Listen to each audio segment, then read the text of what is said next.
moments to touchdown. Soon the fears that most of us have about flying will be forgotten.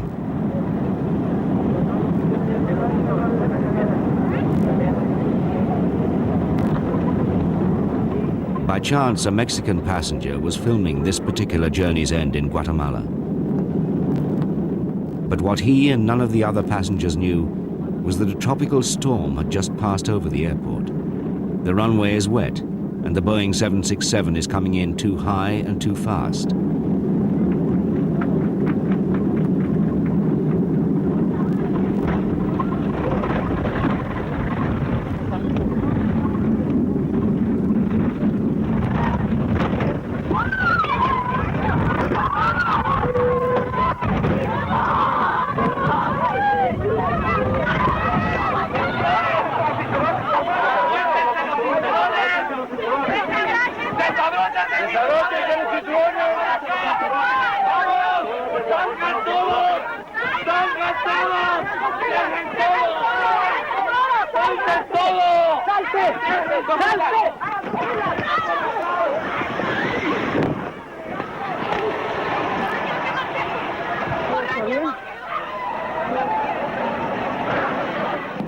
Incredibly, despite the terror and chaos, no one was hurt. The evacuation was successful. This was a modern plane with the very latest in safety aids. For this, the passengers can thank the work of the air crash detectives. Que salió del San Salvador. Es increíble. Todo salió bien. Gracias a Dios, parece que no hay nadie herido ni nada parecido.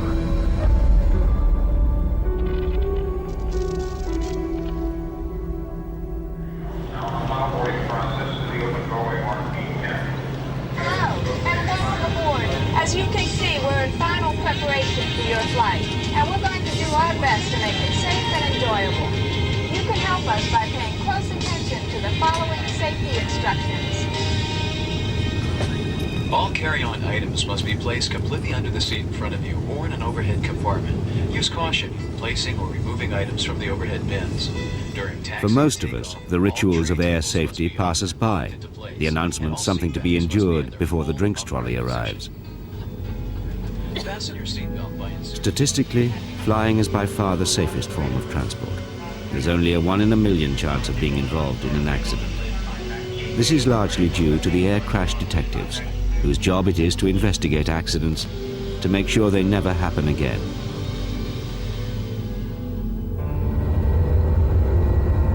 American air crash investigators belong to the National Transportation Safety Board, the NTSB, and this is their latest challenge. In July 1996, a TWA jumbo jet, Flight 800, crashed into the Atlantic just minutes after takeoff, killing all 230 aboard. There was an explosion in mid-air, and still, several months on, no one knows why.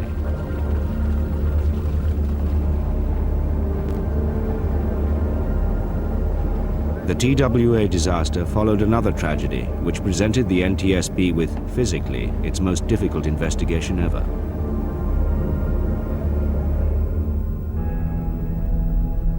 There has been a terrible air crash just northwest of Miami International Airport, a ValueJet DC-9. The ValueJet DC-9 plummeted into the alligator-infested swamps of the Florida Everglades shortly after takeoff from Miami International Airport. Very deep. We see people waiting out there, and it is very hard to believe that there is an airplane under all of this right now. Where is the wreckage of this aircraft? I mean, it seems to be only just little pieces, bits and pieces. Sources say the plane slammed nose first into the swamp at more than 300 miles per hour. An eyewitness saw the jetliner nosedive at a 75-degree angle. And he was doing, a turn like that. I didn't know what was going on. And then after it turned up sideways, and that's when it started heading down. I mean, it went pretty much straight down, and that's when I said, it's gonna crash, and then just boom, thing just blew up.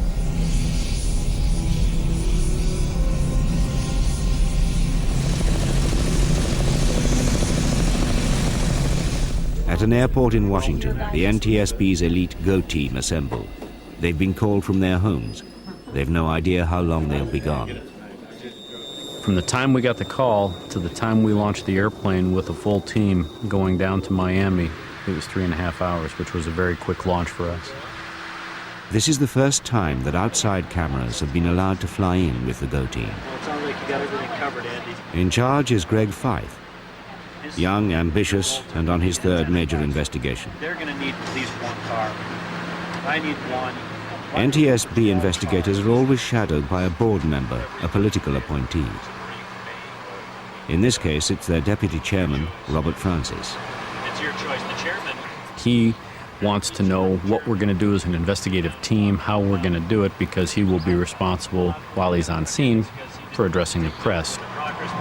The neat thing is we can call on the phone line, download the drawings and the systems drawings for various models of airplanes, print out a paper copy on 8.5 by 11, take it off into the swamp or wherever with us, and then have a paper copy that you can look for this actuator or that spring and mark down serial numbers as you're walking around. So far, all they know is that a DC-9 has come down in the Florida Everglades with 110 people on board. There's a lot of adrenaline that's constantly pumping, and everyone was geared up. We know what we have to do. We know that there's going to be a lot of assistance provided to us, but how are we going to pull this off? How are we actually going to get out there, get the wreckage, do what we have to do, and figure out what happened?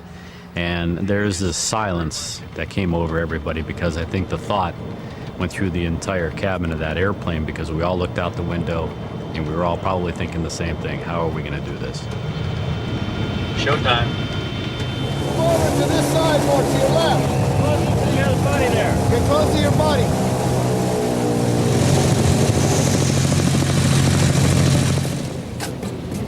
Prefer not to, because they're going to blow some.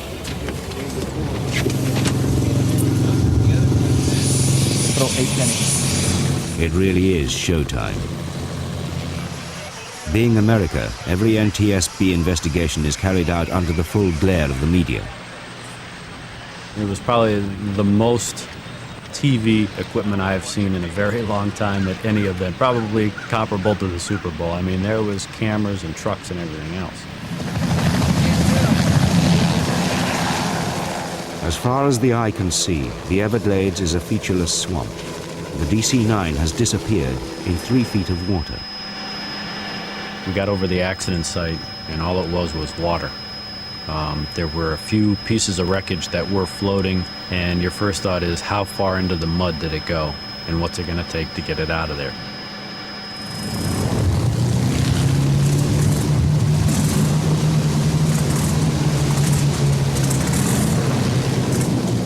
The area around the crash site is awash with aviation fuel and hydraulic fluid.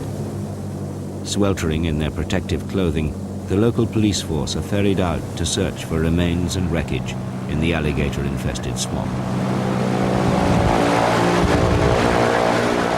Going to the accident site is always different, but there's always the similarities. There's the smell of the fuel. If there's been a fire, there's the bad smells in airplane accidents. You get it on your boots, you get it on your clothes, you get it in your hotel room. It sticks with you. You can get odors. Your nose gets used to it for a while, but then it's never quite gone. You leave the room, come back in, and it smells like an airplane accident. Somewhere in these pieces of wreckage lie the vital clues that may help the investigators unlock the mystery of ValueJet Flight 592.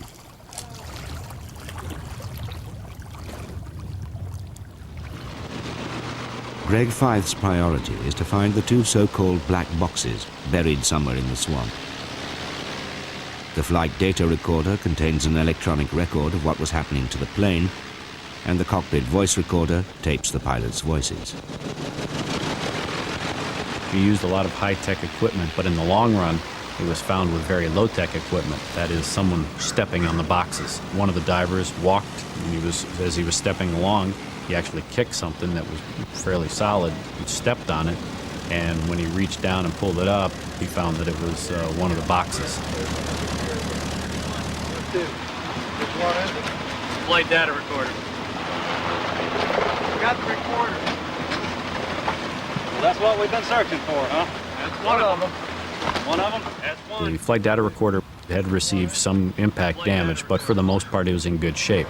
But we don't want the magnetic tape to dry out. So what we do is we pack the flight data recorder in the cooler, submerged, and then make it watertight, and that is now its new home for the 4-hour trip to Washington that night. They look at you like they're gonna flip you off.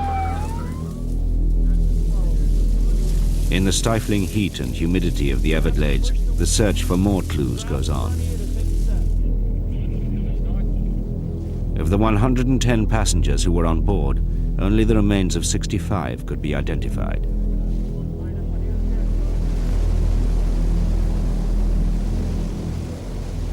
Blackened wreckage and singed dollar bills pointed towards a fire in the aircraft.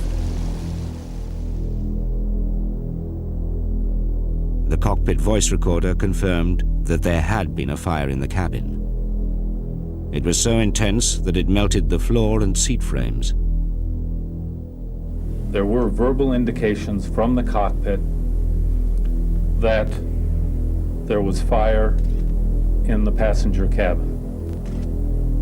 Greg Feith made an astonishing discovery. 144 oxygen generators were being carried here in the cargo hold of the DC-9 in breach of the regulations about hazardous cargo. They were described as empty, but they weren't. When they produce oxygen, they heat up to 500 degrees centigrade. Feith believes that one generator ignited during takeoff, started a chain reaction with the others, and caused the fire that burnt through the cabin floor. After previous fires, the NTSB has recommended that fire and smoke detectors be fitted in the cargo holds of aircraft. So far, the recommendations have not been acted on. We write these recommendations. We put them forward to not only the FAA but to the industry, and we get responses back saying that, well, yes, we see this as a problem. However, it's an isolated case. Therefore, the economic impact that it may have does not warrant us taking action right now. We have now lost this aircraft, this ValueJet airplane with 110 people, presumably due to a fire, in a cargo hold that, had it had a detection system or a suppression system, may have given the flight crew some valuable time to get the airplane back to the airport. And while the accident may have occurred, it may not have been as catastrophic as it ended up being.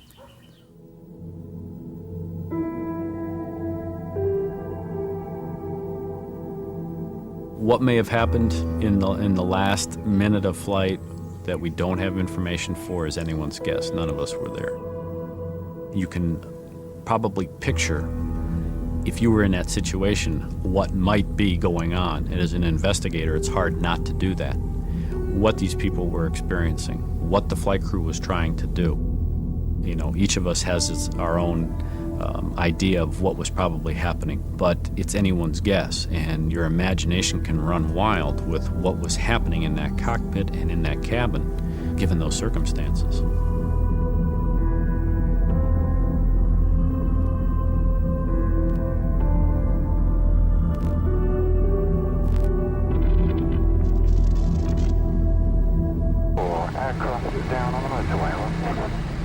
Britain is the birthplace of crash investigation, and it's 8 years since the Air Accident Investigation Branch has had to attend a major crash.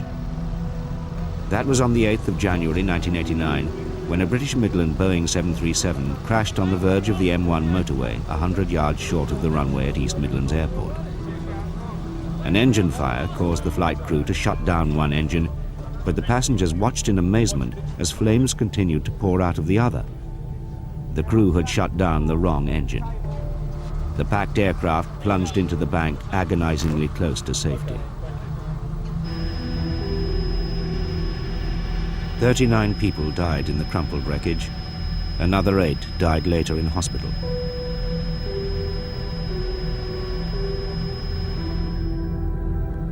Confronted with a scene of absolute disaster, whether it be Lockerbie or Kegworth, the average reaction is, Jesus, where do you start here? Where do you start? Our job in life is to investigate accidents and serious incidents to civilian aircraft, and the object obviously is to find the causal factors for accidents and to propose recommendations to improve aviation safety. Purely recommendations. I mean, this is really our workplace. A major accident scene is where we go to work. It's like a surgeon going to the theatre, you know. A disaster over 40 years ago made the British world leaders in crash investigation when they discovered a design flaw in the aircraft that was to be the great hope of British aviation. The Comet, her shapely silver moving into a still July evening in 1949 to take the air for the first time. The de Havilland Comet was the world's first jet passenger aircraft. Revolutionary and all British, it was set to change the face of passenger travel. The maiden flight of this historic aircraft was a typically British, understated affair. Well, it was a fine day, it was July, and I said, right, if it's ready, wheel it out. And perfect weather. It was a great moment for all who had planned and sponsored her. There at the controls, John Cunningham. A great moment, but an anxious moment too. Many hundreds of skilled men, the best brains and hands in the business, had put their utmost into her. What snags could possibly develop? And yet you kept your fingers crossed. Went through the cockpit check and away.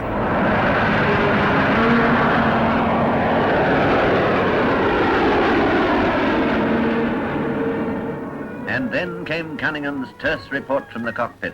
No snags. It flew extremely smoothly and responded to controls in the best way that our de Havilland aircraft usually did. The first flight was for about between 30 and 40 minutes or so, up to a medium height only, and satisfied myself that here was a complete aeroplane. Came back, one fly past, and those people that were still in the works, the end of the day, or had remained, and I was happy to let them see it in the air, landed, and that was it, as far as I was concerned. But the press were extremely unhappy with the firm because they thought that it was deliberately done to avoid them being there. That wasn't so. It was my choice that I was offered the aeroplane. Fine evening. Well, off we go. 6 weeks later, at the Farnborough Air Display, the Comet made her first public appearance to face the critical eye of the airman's world. It was accepted not only by the public, but by so many of the airlines that came and then wanted to fly in and see what this new aeroplane was. And the problem really was one of, could we build them quickly enough? Gosh, she's pleasing. This was to be a world beater. In one leap, the British could leave behind America's Boeing with their rival 707 still on the drawing board. Orders for Comet flooded in. The chairback cuddles your spine as she surges down the runway. A gentle lift at no great speed, she's soaring towards the upper air. Here was an aeroplane that had plenty of room in it from the pilot's point of view, a passenger's accommodation that was entirely in keeping with the best passenger airliner comfort, and a performance that was double what the best airliner could achieve at that time. All the way up to Everything for the passengers, even huge picture windows for a spectacular view. And then, disaster. The Comet was hit by a series of accidents. 2 were blamed on pilots getting used to jet engines, but a third disintegrated in mid-air over Calcutta, killing all on board. Worse was to come. January the 10th, 1954. Comet Yoke Peter disappeared after taking off from Rome bound for London. Wreckage was found floating in the sea off the island of Elba. 6 crew and 29 passengers had died. The aviation world held its breath. Would there be a future for jet travel after all? The Comet was grounded. With Britain's lead in aviation slipping away, Prime Minister Winston Churchill intervened. He ordered that the mystery of the comet be solved at any price. The investigation team converged on the Royal Aircraft Establishment at Farnborough. An intense and desperate search began for the comet's fatal flaw. All these early air crash detectives knew was that the aircraft had broken up in mid-air. When we started the investigation, we had a team of 4 permanent members of the accident section, and it was decided in the very early days that 2 of us would do the fuselage and 2 would do the wing. And then over the next period of 6 months or so, there was a succession of pieces brought back from the salvage team in the Mediterranean. At the beginning of this difficult investigation, there were no clues to explain the cause of the accident. Neither was it known how much of the wreckage would be recovered. When the pieces come in, we have to be able to recognise which part of the main structure that it has come from, and then we start on the process of reconstructing it. And for the Comet, we had special frameworks made, and then from that point onwards, we start a sequencing process, because we are trying to find the primary failure, the failure which started the whole sequence of breakup of the aircraft in the air. Thousands of pieces of wreckage were brought back, catalogued, and then painstakingly reassembled like a huge metal jigsaw, now standard practice in air crash investigation. I think the scale of it was something new to us. We hadn't had such large aeroplanes to deal with that had been broken up like this. But you've got to bear in mind that while this work was going on, we never got a full complement of wreckage. We never got more than about 70% in the end. Then the first clue. The investigators found marks on the outside of the plane made by objects which came from the inside, and that this had happened in mid-air. Now, if I were to make an impact mark with this pencil across here, this paper like that. Now, if I tear that paper like so, I now have 2 pieces of wreckage, which when reconstructed will show that the impact came first. There were marks like this on the fuselage, in particular a black, thin line towards the tail section. Now, in the very early days, one of the things that we found was that there is a strike running right along there, a black, thin line, which we were able to recover some samples to give to the chemists, and they said it was a rubber compound which was found inside the fuselage furnishings, so that prior to any failure of frame 42, we'd got a hole at the front. The other thing was that in the tail were bits of carpet trapped into the wreckage of this tailplane, and there was also an impression of a coin. The carpet and the coin were further proof that something had made the cabin burst open in mid-air, flinging its contents outwards. To find out why, the investigators took a gamble. They sent a team of pilots and scientists up to fly a perilous mission in an unpressurized comet laden with instruments. Would the same thing happen again? Anne Burns was one of the scientists involved. Well, there were a lot of safety precautions. We had this parachutes which opened automatically in case one was thrown out of the aircraft unconscious. And when one got down to 13,000 foot, the parachute would open automatically. But this was rather embarrassing, as if you forgot to disarm your parachute. It would open inside the fuselage. There'd be a horrible crunching noise at the back. Your parachute would start ballooning out. I don't think people were very frightened or apprehensive. There's always that sort of feeling, it can't happen to me. Of course, one's very occupied with the instrumentation and everything. It was a great privilege to fly, take part. The real trouble was that we were flying unpressurized on the high altitude flights, and that was very uncomfortable. People got the bends. The aircrew and observers spent many tiring hours concentrating on their instruments. No chance of a smoke, but a peppermint helped.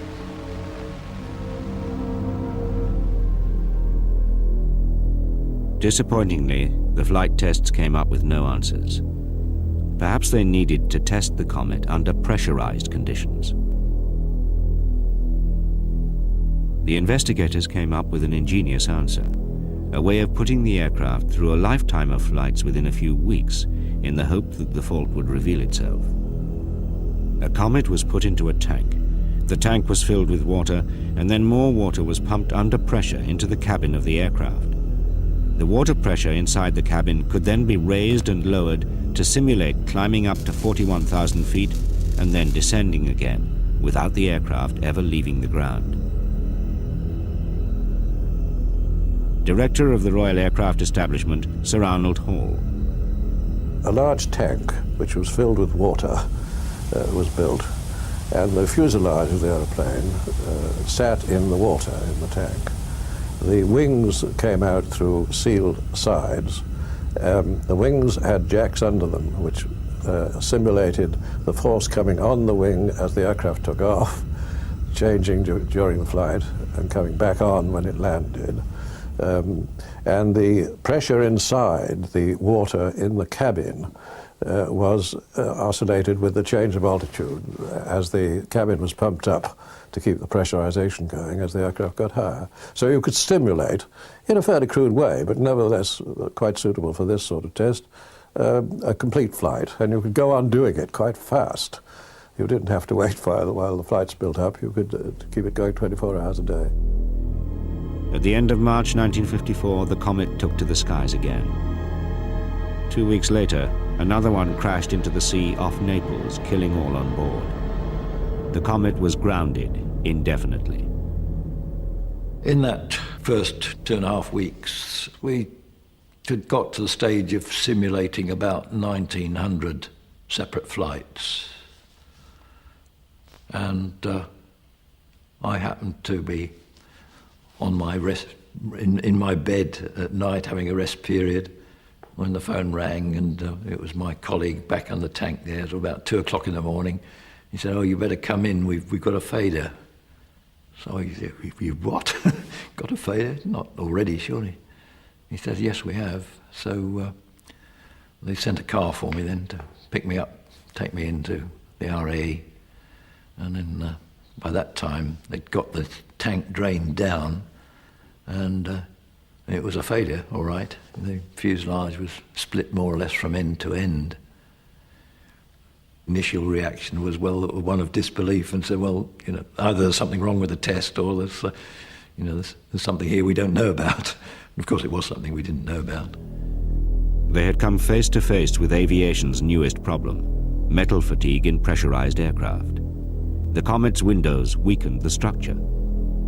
Finding this design flaw made the reputation of Britain's investigators, but doomed the comet.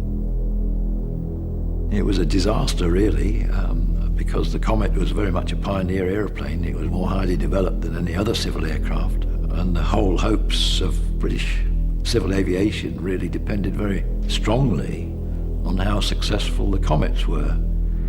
Although the Comet was redesigned, the aircraft's reputation never recovered. The real people to benefit from the investigation were the Americans, who learned crucial lessons in designing and building pressurized jets. They have since gone on to dominate the world. But 20 years later, a design flaw in one of their aircraft led to the biggest scandal in aviation history.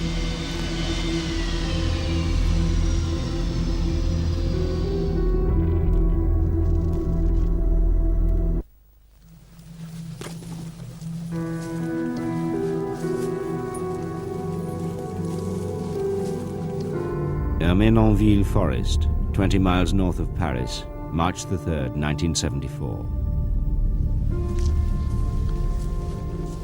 A Turkish Airlines DC-10 on its way to London ploughed through these trees at 500 miles an hour.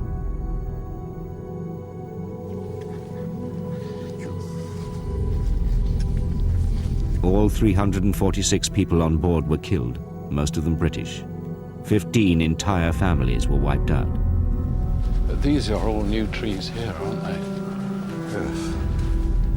Michel Vigier was the French investigator in charge, and Tony Cullen, a Royal Air Force pathologist, one of his team.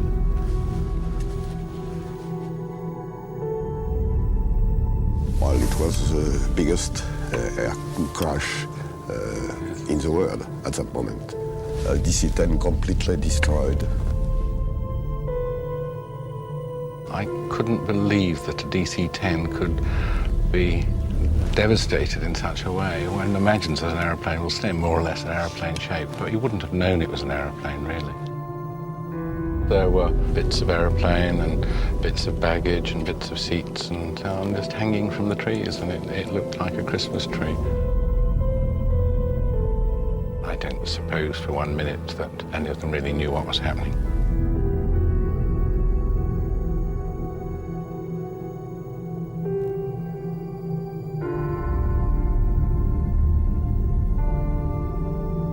More than 20 years later, the forest is still littered with small bits of wreckage. In fact, there's some wreckage over there. Yeah. This was the size of quite a lot of the wreckage at the time. See, we've got some electric cable here, and seat upholstery and all sorts of stuff. Gosh. It's quite eerie, really, isn't it? But they can't clear up everything. Despite the carnage in the forest, it was a discovery 9 miles away that was the key to the investigation. In a field, a local farmer found the bodies of 6 Japanese tourists still strapped in their seats, and near them the rear cargo door. A baggage handler at Orly Airport was immediately blamed for not closing the door properly. But this wasn't the first accident to a DC-10 involving the cargo door. Aviation community has got previous alert, so it's easy to deduce that this accident should not have occurred.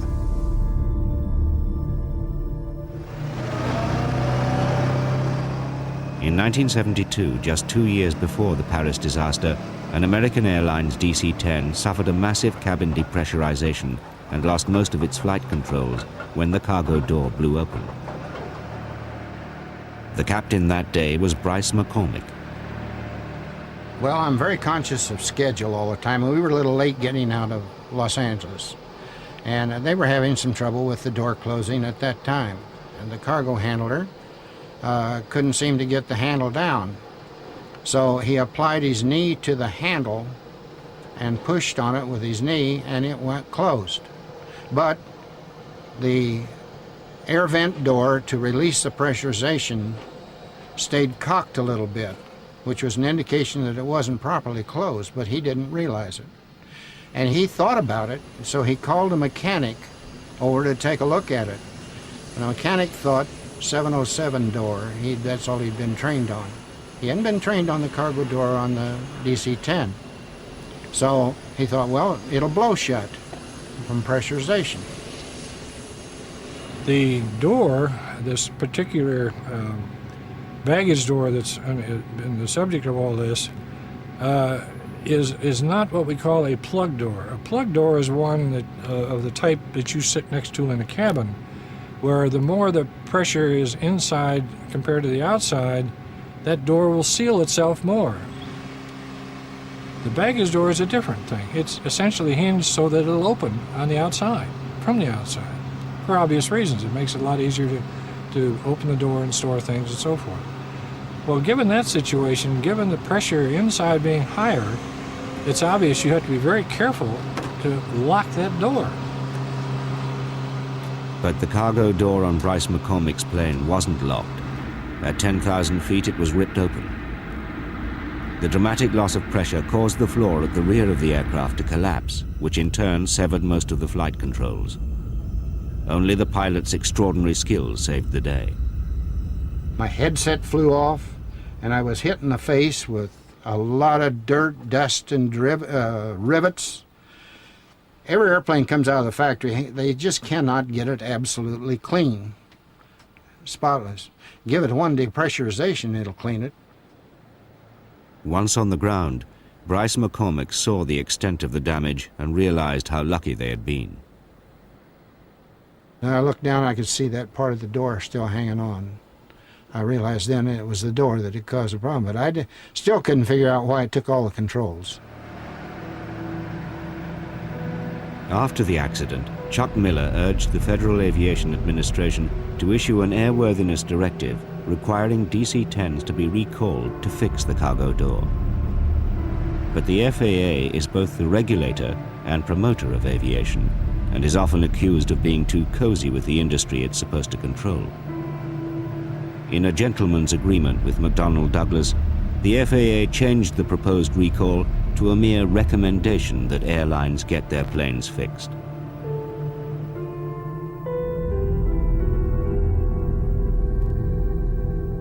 By the time of the Paris crash, 2 years later, there'd been more than 100 complaints about the design of the cargo door.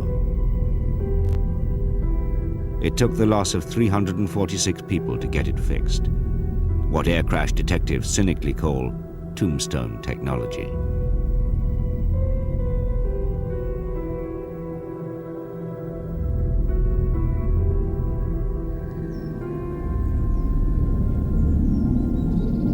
Certainly after the Windsor, Ontario incident, we felt that this was perhaps an avoidable accident, and that is very sad, because the whole purpose of accident investigation is to find the cause so that accidents may be avoided.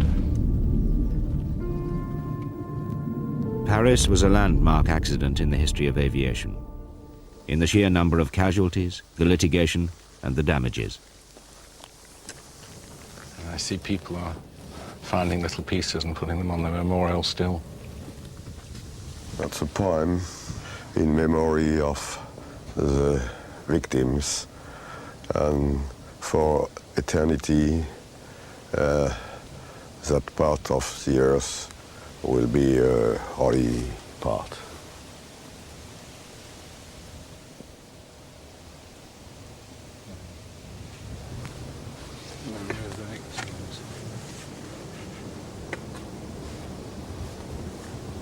Makes you realize the magnitude of the disaster when you see all these names. There is only part of the names of the victims. Turkish, English, Japanese, French. Some French. McDonnell Douglas have never admitted responsibility for anything to do with the cargo door, but their lawyers and insurers eventually agreed to a multi-million-dollar settlement on behalf of the victims of the Paris crash. We come with a job to do, and we try and be professional about it and not to let our emotions interfere with our job. I find actually this visit more emotional than the first one, which may be surprising, but to me, coming back, as it were, 22 years later is more moving than the first visit, because we were there to do a job and find out what had happened, and we were busy. And this is something I've never done before. Yeah.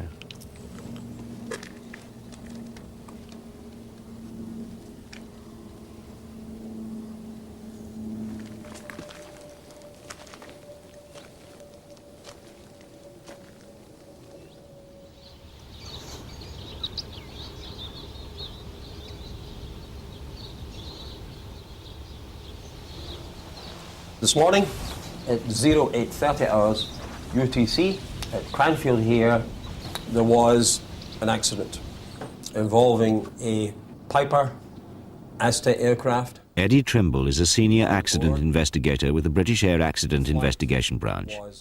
Every summer, he helps to run a course for would-be accident investigators. We'll show you where it is. The Aztec is roughly in this position here, and it's gone into the southern edge of the woods. Most countries now have their own crash detectives, and many of them are trained here at Cranfield.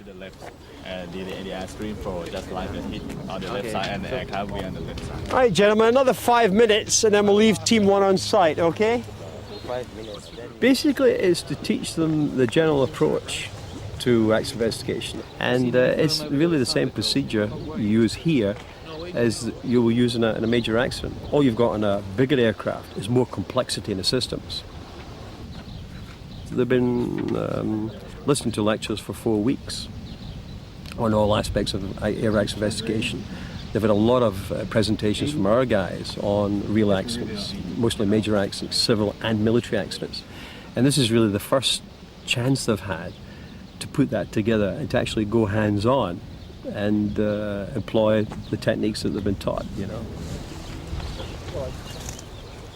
Investigators are looking for the cause of accidents and how to survive them.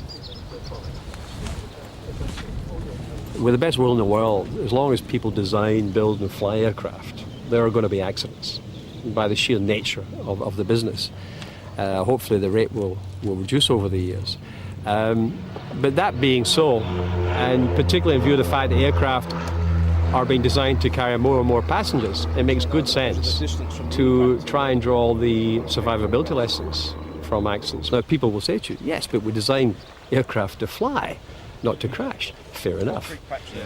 I dare say the car manufacturers would respond that they design cars to be driven, not to crash. But they know they're going to crash, and they take sensible precautions based on modern technology. And it doesn't seem to stop car selling. In fact, there is an argument that safety sells cars. We have the technology to do it, there's no question of it. The only question is, are we going to do it before we have a 1,000-seater aircraft?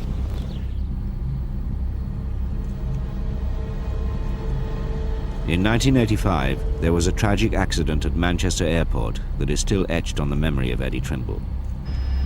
It proved to be a landmark for the British investigators as it demonstrated how poorly modern aircraft are designed for survival. The Boeing 737 never left the ground, and yet 55 people died. Just seconds before takeoff, a piece of the left-hand engine suddenly flew out and pierced a panel in the underside of the wing. Fuel poured out and burst into flames, engulfing the rear of the aircraft. Within seconds, the cabin filled with smoke and the windows began to melt. The crew, who were unable to see, thought a tire had burst. They were unaware of the pandemonium breaking out behind them as people climbed over the seats and each other to try to get out. Passengers got jammed in the narrow aisle between the bulkheads, many of them overcome by fumes. There was a Mr. Metcalf sat in seat 8D, I think it was, and he collapsed in that area, passed out as far as he's concerned. He came to, and his description of the effects was quite striking. He described his mouth and nostrils and ears as clogged with carbonaceous debris with the consistency of oxo cubes. As the fire took hold of the interior, plastic cabin fittings and foam upholstery in the seats produced more heat and poisonous fumes. The scramble intensified. Now there was 2 young girls, roughly 18 to 20, sat in seats E and F at row 10, which is the overwing row. And they were coming under a lot of pressure from other passengers to open the overwing exit. Now obviously passengers don't have any practice in operating such exits. And she looked at the emergency hatch and she pulled on the armrest, which in that position is actually affixed to the hatch, thinking that would unhitch the hatch. Her friend, who was sat in seat 10E, looked up and saw the emergency pull placard at the top of the door, and she stood up, reached and pulled the handle. The door, which weighed 48 pounds, then pivoted about its lower edge inboards and fell across the first girl in the seat, effectively trapping her in her seat. A passenger sat immediately behind them, I think his name was a Mr. Coxon, grabbed the hatch and manhandled it over and put it on seat 11D. And then people began to get out of the overwing. The Manchester accident has left a lasting impression on Eddie Trimble, and it introduced him to the parents of Sarah Beckett, one of those who died. Not prepared to be fobbed off, the Becketts have become articulate and passionate campaigners for improved cabin safety. It hadn't crashed. It was just a craft that hadn't taken off. You know, as you said, the fire service was in attendance within 2 minutes. It had half the exits open. Why did 55 die? You know, and I think it's those sort of questions that pushed us. We needed to know the answers. The AIB themselves had said this should have been a survivable accident. So what was it in the cabin environment that prevented 55 people from getting out of that plane alive? Most of the victims at Manchester died from inhaling poisonous fumes, raising the case for the British regulator, the Civil Aviation Authority, to provide passengers with smoke hoods. The CAA refused, although they ordered the introduction of fire-blocking material in aircraft seats and floor lighting in the cabin. We recommended that the CAA urgently formulate a requirement for the provision of smoke hood protection to passengers to cater for those kind of instances. Whilst the investigation being going on and whilst comments being made, we'd got total faith that the thing was being resolved. When the statement was made in December '88 by the CAA that they weren't going to pursue smoke hoods, we suddenly thought, hang on a minute, there was a total knot formed in the stomach to say we've been conned. There was other recommendations on, as I've discussed, the question of the forward bulkhead, the question of the overwing. In fact, I think it was recommended in the Manchester report that the row 10, the row of seats, should be taken out. And obviously something less than that was eventually decided upon by the regulatory side. Survivors complained that passengers were prevented from escaping because the access to the doors was too narrow. In any building, fire regulations stipulate that it has to be 30 inches. An ordinary door is 2 feet 6 inches wide. That's been researched out of sight. Why is it necessary for the aviation industry to think that it's anything different? It's arguably more dangerous. So it is not exactly the scientific breakthrough of the century to have a door increase from 20 inches to 30 inches and to see that implemented and for it to be safer to fly.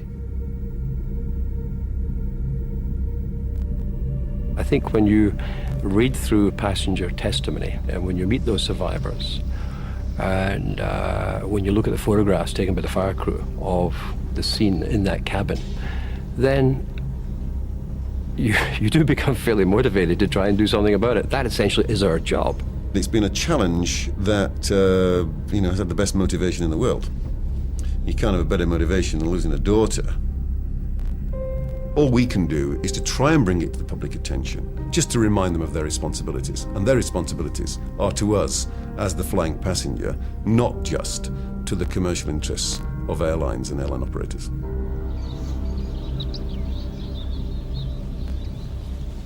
Air crash detectives learn from accidents.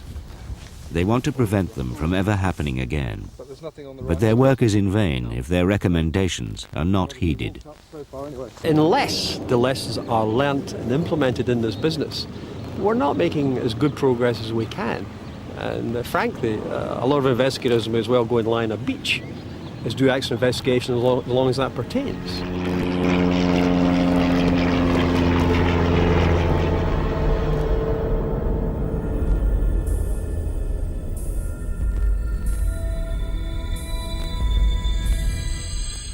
The deadly effects of faulty maintenance is the subject for next week's programme. That's at the same time of 9 o'clock here on 4. Also, Black